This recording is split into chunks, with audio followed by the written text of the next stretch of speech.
আসসালামু আলাইকুম প্রিয় দর্শক, আমরা অন্তর্বর্তীকালীন সরকারের সময় নানা ধরনের মবের ঘটনা দেখেছি। একটা হুজুগ তুলে একদল লোক কোনো একজনকে আক্রমণ করছে, কোনো একটা বাড়ি ভেঙে দিচ্ছে অথবা কোনো একটা বাড়িতে আগুন ধরিয়ে দিচ্ছে, এগুলো আমরা দেখেছি। এবং তার চূড়ান্ত একটা প্রদর্শন আমরা দেখেছিলাম রাজবাড়িতে। এক পীরকে তিনি মারা যাওয়ার পর তার লাশ কবর থেকে তুলে সেটাকে আগুন দিয়ে জ্বালিয়ে দেওয়ার ঘটনা আমরা দেখেছিলাম। সেই ঘটনাগুলি কি কোনো শাস্তি হয়েছিল, কোনো সাজা হয়েছিল, কোনো বিচার হয়েছিল? এই প্রশ্নটা করছি এই কারণে যে আপনারা মনে রাখবেন, বিচারটা কেন হয়? যে কোনো একটা বিচার যখন ঘটে, সরকার যখন কোনো একটা বিচার করে, রাষ্ট্র যখন কারো কোনো অপরাধীর বিচার করে, বিচারটা এই কারণে করে যে যিনি অপরাধটা করেছেন তার যেমন একটা শাস্তি হওয়া দরকার, পাশাপাশি যাতে নাকি পরবর্তী কোনো সময়ে ওই ধরনের অপরাধ কেউ করতে আগ্রহী না হয়, তার জন্য একটা উদাহরণ তৈরি করে। এবং এই উদাহরণটা দেখার পর অন্যরা ভাবে যে এই কাজটা করাটা আমাদের জন্য নিরাপদ হবে না, এবং এটা করলে আমার এই ধরনের শাস্তি হতে পারে। সে ধরনের কোনো শাস্তির ব্যবস্থা কি বিগত অন্তর্বর্তীকালীন সরকার অথবা পরবর্তীকালে বর্তমান যে বিএনপি সরকার তারা করেছেন? তারা করেননি। এই এত কথাগুলি বললাম কেন? এইগুলি বললাম এই কারণে যে আমরা এবার কি দেখলাম। গত শনিবার দিন কুষ্টিয়ার দৌলতপুর উপজেলার ফিলিপনগর গ্রামে একজন পীরকে তার আস্থানায় যে মেরে আস্থানায় আগুন ধরিয়ে দেওয়া হলো, এবং সেই পীরকে পিটিয়ে এবং কুপিয়ে হত্যা করা হলো। কারা হত্যা করলো? কিছু লোক। প্রথমে বলা হলো অনেক লোক ছিল, কিন্তু পরে আমি দেখলাম যেটা ম্যাক্সিমাম 15-20 জন অথবা 50 জন লোক। তারা ওই গ্রামের কিংবা গ্রামের বাইরে, এগুলো হয়তো পরে ধীরে ধীরে হয়তো উদ্ঘাটিত হবে, কারণ এগুলি ভিডিও ফুটেজ অনেকে করেছে, নিজেরা নিজেদের বাহাদুরি প্রকাশ করার জন্য করেছে। সেই ভিডিও থেকে আমরা জানতে পারবো এগুলো আসলে কারা, এই ঘটনাগুলি ঘটালো কারা। এটা নিয়ে আলোচনা হবে এখন কয়েকদিন, আগামী কয়েকদিন আপনারা দেখবেন যে আলোচনা হবে, এবং আলোচনা হওয়ার পর কিছু ধরপাকড় হবে, একসময় সবাই জামিন টামিন পেয়ে চলে যাবে, কোনো কিছুই হবে না। এ ধরনের উদাহরণ আমরা অতীতে দেখেছি। এবার কি হবে? এবার কি বিচার হবে? দেখুন, এ ধরনের বলা হচ্ছে কি ওই লোকটা খারাপ, ওই লোকটা ধর্মের বিরুদ্ধে কথা বলেছেন, ওই লোকটা কোরআনের বিরুদ্ধে কথা বলেছেন, উনি আমাদের নবীর বিরুদ্ধে, অনেক কিছুই হতে পারে, আমি কোনোটাই কিন্তু অস্বীকার করছি না। কিন্তু সে লোকটা যা কিছুই বলুক না কেন, তাকে হত্যা করার অধিকার কি আমার আপনার আছে? আমাদের ধর্ম কি আমাকে সে হত্যা করার অধিকারটা দিয়েছে? আপনি যে ধর্মেরই অনুসারী হন না কেন, সেই ধর্ম কি বলে যে তুমি আরেকজন লোককে তোমার ধর্মের বিরুদ্ধে বলার কারণে অথবা তোমার বিশ্বাসের বিরুদ্ধে বলার কারণে তাকে তুমি নিজে হাতে হত্যা করতে পারো? এটা বলে? অথবা অন্য কোনো যে সমস্ত দেশে ব্লাসফেমি একটা আইন আছে, কিন্তু যেমন পাকিস্তানি এই আইনটা আছে, যদি আপনি ইসলামের বিরুদ্ধে কিছু বলেন তা আপনার বিরুদ্ধে ব্লাসফেমি আইনে শাস্তি দেওয়া যাবে। কিন্তু পাকিস্তানেও কি বলবে যে ব্লাসফেমি আইন আছে, তুমি আইনের শরণাপন্ন না হয়ে তুমি নিজেই তাকে হত্যা করে ফেলো? বলবে না। পৃথিবীর কোনো দেশ এইটাকে আপনি অনুমোদন দেবে না যে আপনি তাকে হত্যা করেন। আমি দেখলাম, ইদানিং দেখছি যে সোশ্যাল মিডিয়ায় নানা ধরনের প্রচারণা চলছে।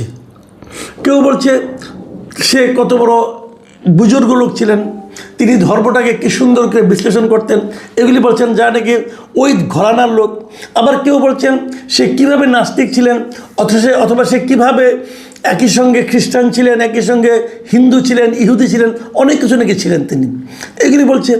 আবার কেউ কেউ বলছে তিনি নাকি শয়তানের পূজারী ছিলেন। দেখেন ভাই, এর কোনটা উনি ছিলেন এটা কিন্তু বিচার করার দায়িত্ব আমার আপনার না।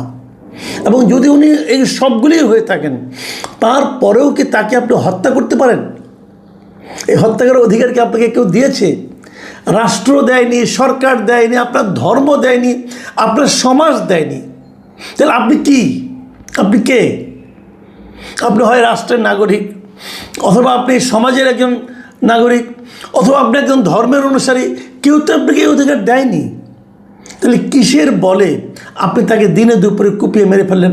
অনেকে বলেছে সেখানে কালকে একটা নিউজ দেখলাম যে তারা নাকি সকালে তারা মিলে মিটিং করেছিল, কয়েকজন মিলে মিটিং করে সিদ্ধান্ত নিয়েছে ওখানে আক্রমণ করবে, এবং দুপুর 2:30টার সময় তারা ওখানে আক্রমণ করছে। তো এই মিটিংটা কারা ছিল, কারা সিদ্ধান্ত নিল, এটা তো খুঁজে বের করে কোনো সমস্যা নয়। আগের বার দেখেছিলাম কিন্তু ওই যে রাজবাড়ির ওই পীরের যে লাশ তুলে আগুন দিয়ে পুড়িয়ে দিল, সেখানেও কিন্তু আগে একটা মিটিং করেছিল। সেই মিটিংয়ে দেখেছিলাম জামাতের একজন, ওখানকার জামাতের যে স্থানীয় লিডার উনিও ছিলেন। দেখুন এখানে জামাতের কথাটা কিন্তু আমি ইন্টেনশনই বললাম। কেন বললাম জানেন? বললাম হলো এই কারণে যে এই যে পীরতন্ত্র একটা আছে, বাংলাদেশে আছে, অনেকে সুফি পীর, সুফিবাদ, এগুলো অনেক ধর্মের অনেকগুলো ধারা পৃথিবীতে আছে।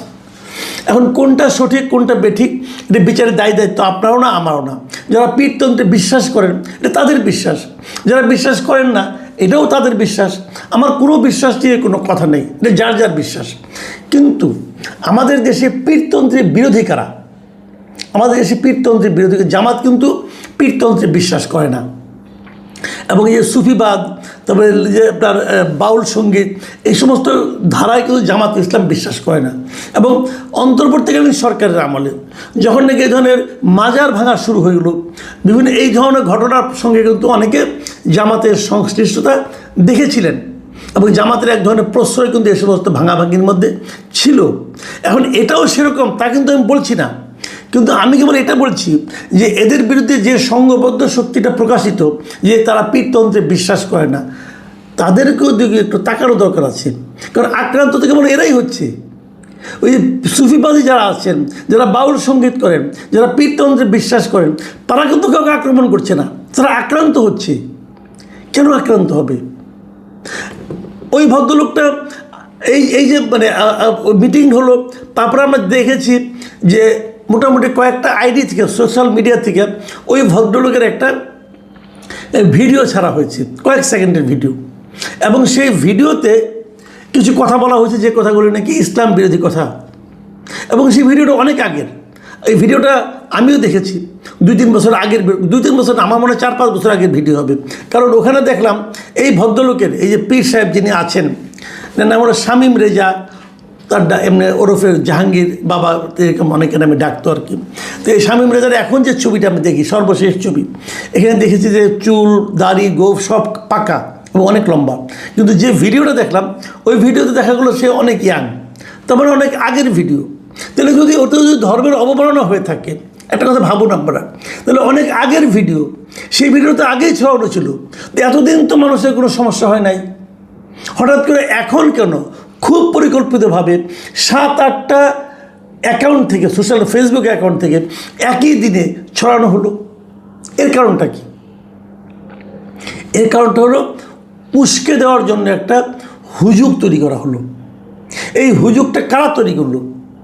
আমাদের আইটি যারা বিশেষজ্ঞ আছে তাদের পক্ষে কিন্তু এটা বের করা খুবই সহজ, যে এই অ্যাকাউন্টগুলো কোথায় করেছে। অ্যাকাউন্টগুলো কিন্তু এখনও আছে। আমি নিজে একটা অ্যাকাউন্ট দেখলাম, কি সত্যের সন্ধানে ফিলিপনগর, এবং সেখানে আমি যে সমস্ত কথা পড়লাম, একটা চিজ দেখলাম, আপনার মানে একটা ভিডিও দেখলাম, সেই ভিডিওতে এই যে পীর ছিল জাহাঙ্গীর সাহেব শামীম রেজা, তার জানাজা হচ্ছে, এবং জানাজা কেন হচ্ছে এটা নিয়েও অনেক অশ্লীল ভাষায় গালাগালি আমি একটা ভিডিও কিন্তু দেখলাম ওর মধ্যে। এবং আরেকটা দেখলাম যখন জ্বালিয়ে দেওয়া হয়েছিল সেটাকে জাস্টিফাই করে কিছু কথা বলা হচ্ছে। আবার আরেক জায়গায় দেখলাম যে এই ধরনের বাড়িঘর জ্বালিয়ে এবং তাকে মেরে ফেলাটা নাকি আমাদের ফরজ কাজ, সেই ধরনের উস্কানিও কিন্তু ওই পোস্টে, ওই যে সত্যের সন্ধানে ফিলিপনগর, এটাতে আমি পেলাম। আপনারাও দেখতে পারেন, আমি আপনার ছবিটা দিয়েও দিচ্ছি, দেখেন আপনারা এগুলো। তো এই জিনিসগুলো আমরা কিন্তু দেখেছি। তাহলে এগুলো কারা ছড়ালো তাদের খুঁজে বের করেন, এটা তো খুঁজে বের করতে হবে, না হলে আপনি আগামীতে আবার ঘটবে। আজকে ফিলিপনগর হলো, কালকে আরেক নগরে হবে, এই ধরনের ঘটনা ঘটতেই থাকবে। বাংলাদেশের অনেক এলাকায় কিন্তু এই ধরনের পীর, এই ধরনের বাউল, এই ধরনের ঘটনা কিন্তু আছে। সেগুলিকে আপনি এভাবে নিজের হাতে আইন তুলে নেবেন। সরকারের ভূমিকাটা কি? আমি মনে করি আমাদের এই বর্তমান যে বিএনপি সরকার এসেছে, এই বিএনপি সরকার একজন অত্যন্ত, আমি মনে করি যে খুবই করিতকর্মা এবং করিতকর্মা বলবো না, খুবই প্রাজ্ঞ একজন ব্যক্তিকে স্বরাষ্ট্রমন্ত্রীর দায়িত্ব দিয়েছেন, মিস্টার সালাউদ্দিন আহমেদ। কিন্তু সালাউদ্দিন সাহেব কাজের লোক, কোনো সন্দেহ নেই, কিন্তু উনি কি ওনার কাজটা করছেন? উনি তো অন্য কাজ দিয়ে ব্যস্ত।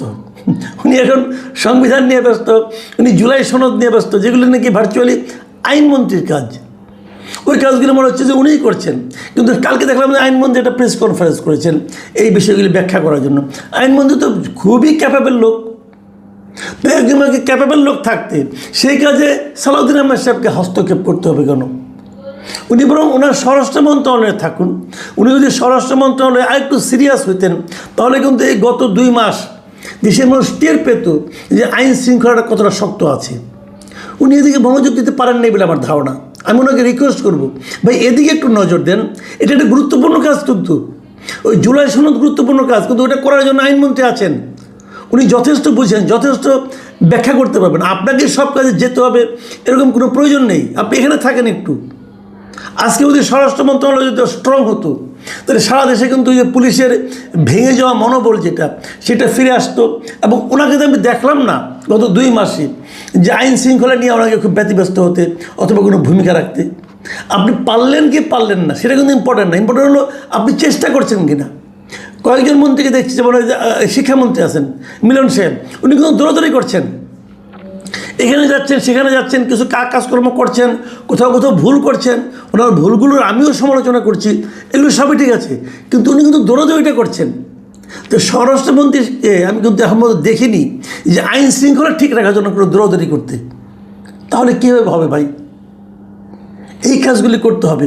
এবং আমি মনে করি যে এই ঘটনার জন্য দৃষ্টান্তমূলক একটা ব্যবস্থা গ্রহণ করতে হবে, যা দেখে পরবর্তী সময়ে যারা এই ধরনের অপকর্ম করার কথা চিন্তা করেন তারা যেন একটু ভাবেন যে এগুলি করতে গেলে আমার কিন্তু এই দুরবস্থায় পড়তে হবে। প্রিয় দর্শক, আমি জানি না কী হবে, তবে আমি সবাইকে বলবো যে ওনার যে কর্মকাণ্ডটা সেটা ঠিক ছিল কি বেঠিক ছিল, ওনার ধর্মের জন্য উনি কতটা ক্ষতিকর ছিল কি ছিল না, এই আলোচনাগুলি এখন জরুরি না। জরুরি হলো যে আইন নিজের হাতে তুলে নেওয়াটা শাস্তিযোগ্য অপরাধ কিনা। যদি শাস্তিযোগ্য অপরাধ হয় সেই শাস্তি আমরা কতটা কনফার্ম করতে পারলাম, এটা হলো জরুরি কাজ। প্রিয় দর্শক, এখন এই পর্যন্তই।